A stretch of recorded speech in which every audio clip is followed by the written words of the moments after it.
My name is Heather Graham, and I'm an organic geochemist at NASA. I work with data from the Mars Curiosity rover, and the science woman that inspires me most is Katherine Johnson.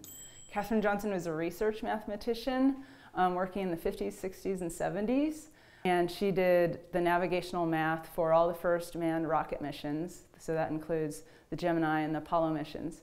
She was the first woman in Spaceflight Research Division and also the first African American. They would have briefings. She'd be like, oh, well, I need to go to that. And they're like, oh, the computers don't usually go. And she's like, well, I did all the work, so I should be there because you guys don't actually know what I do.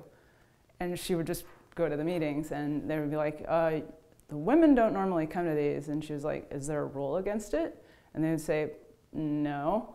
And so she'd go, and it was the same way with publications. They'd be like, well, we don't normally put the girls on the papers.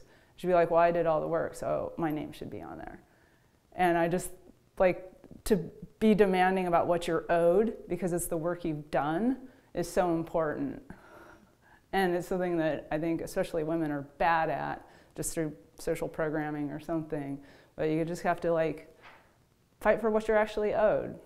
I feel like Katherine Johnson and her story gives me permission to be a badass.